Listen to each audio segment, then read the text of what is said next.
everyone, welcome to my channel. Thank you so much to all the people who subscribed and who liked and who viewed my last videos. My first video, I was so nervous, so I really appreciate it. I thought I would just jump on here real quick and share with you the books I'm looking forward to reading this summer. So yeah, I'll just jump right into it. My son is sleeping and I'm trying to get this out before he wakes up, so let me begin. The first one on our list, I wanted to show you, I don't really have very much time for adult reading, but my husband and I are trying to do some buddy reading every month, and I got to go first and choose a book, and that is The Haunting of Hill House. Now, I do not know what possessed me to choose these. I've got my library copy that I'm reading and his that we own, but I have to say, it was crazy because I'm really not a horror reader at all. I think the closest thing I've read to horror was probably Jaws last year, which was actually not that scary, just enjoyable. But anyway, I'm really enjoying it. I haven't gotten to yet where anything bad has happened so much, so I'm waiting for it to happen. And I have to tell you too, it's kind of even scarier because my house is 100 years old and it has all these creaks and groans and the same sort of thing that, it has sort of a personality of its own. People have lived here. So when you're living in a 100-year-old house and you're reading The Haunting of Hill House, it kind of puts a spin a little bit more. But anyway, I'm looking forward to finishing it and seeing what happens and hopefully surviving. The other book I wanted to read this summer is one that I actually read last summer, and I just loved it so much. It just gave me all the wonderful feels, and that's A Sky Painted Gold by Laura Wood. And I just wanted to revisit this. It has the Great Gatsby vibes with the lavish parties, and there's beautiful romance in it. And it was just such a lovely book, and it's a great comfort read, great relaxing read. So yeah, I wanted to get back into it and enjoy it. So that is about the only adult books that I have planned. My husband hasn't decided yet what he wants to read in July yet, what we're going to buddy read in July. So he will let me know, so that will be coming. My son and I are currently reading Percy Jackson and the Lightning Thief, and I'm really enjoying it. Total page turner. This one is illustrated by John Rocco, and it's so cool. I really hope he does The Sea of Monsters. Let me show you a quick illustration.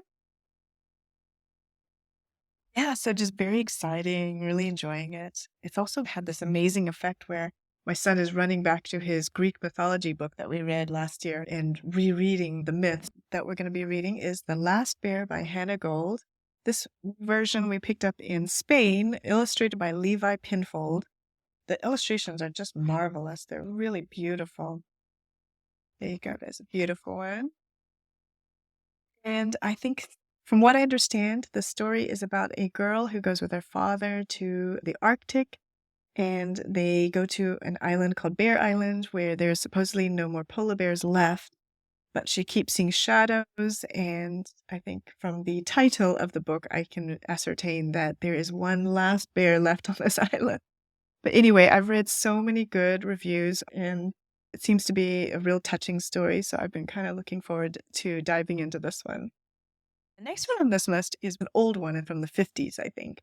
And I used to see it at my grandma's house and read it, and I always remember having such nice, fond memories of this book, and it's called No Children, No Pets. And I'll put a proper cover up so that you can see what it looks like with the cover. It's by Marianne Holland, and I don't remember everything about it. I just remember there was a hurricane, there's a mystery, it's a mom and some kids, I think 3 kids, moved to Florida, and they inherit this apartment building. And I just remember this one scene, it's really hot, and the youngest child is frying an egg on the pavement. And it's just delightful and funny, and I'm hoping that it stands the test of time for me as well as for my son. But I've been really kind of looking forward to reading him this little one. For me, it's like a personal classic, one of those books that you have so much nostalgic value to. The next one on this list, I kind of had to prepare my son for, and that is Pages & Co., The Book Wanderers. When I say prepare, I meant that I wanted to read Alice in Wonderland and Anne of Green Gables first. And the reason is because Anne of Green Gables and Alice in Wonderland appear in this book. Tilly lives above a bookstore with her grandmother. Her mom disappeared when she was an infant. And I think Alice in Wonderland and Annabelle Gables come to help her find her mom. So that's all I know about it. But a friend of mine's son really loves this series. And I know that there's the other series. I think there's some of the characters from The Wizard of Oz, and I think there's another one with some of the characters from fairy tales. So very excited to dip into this series. So the next book is like one of my favorite things that I'm excited about this summer in reading, The Princess Bride to my son. I have the Folio Society edition, illustrated by Mark Thomas. And aren't these illustrations just cool? They look like sort of old school comic book illustrations. Very culty. I really love it. So I have read this before, but it's been a while. So I just remember one thing sticking out, and that was that it was just as funny as the movie.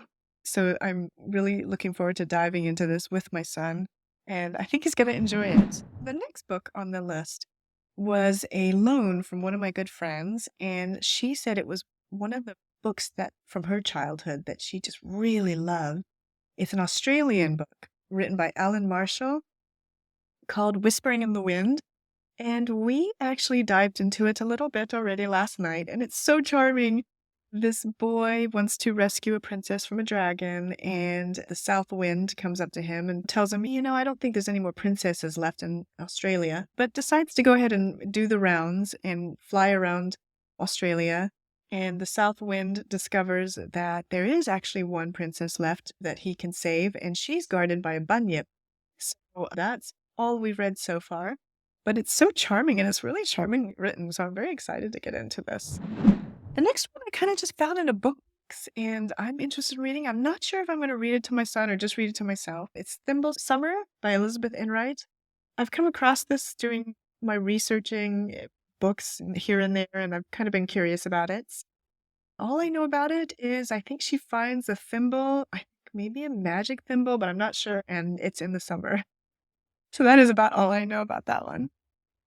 Oh, I forgot to mention, we are currently also in the process of reading the fourth, I believe, in the series, and it's the Vanderbeekers Make a Wish. We read the Vanderbeekers of 141st Street this last Christmas, loved it. And so we've kind of taken off and we've been reading the others in the series, and it's like every book is better than the last. It's such a charming series. The Vanderbeekers Make a Wish, we're in the middle of it as well. Don't know what's going to happen, but it's centered around grandfathers and fathers, and really loving it. It's really just an amazing read. I think there's 2 more books coming that we... Every summer, I try to read like a real proper classic to my son, and I decided to read The Water Babies because I read it when I was a little girl, or I had it read to me, actually, I believe. And it's just one of those books that really made an impression on me. And this version is actually an adapted version. I don't have an unabridged version with me, but I'm kind of thinking I might just read the adapted version because from what I understand, it's very long-winded. So we'll see. This one's illustrated by Susan Rowell. Look at this cute little illustration. We got used to bums when we read Snuggle Pie and Cuddle Pots. So that is it. That is all I have for the summer. We have some traveling coming up. I'm hoping to get my next Read a Book by the Decade video out with the sunflowers, which come out in August, so look for that. And I have another video coming before that.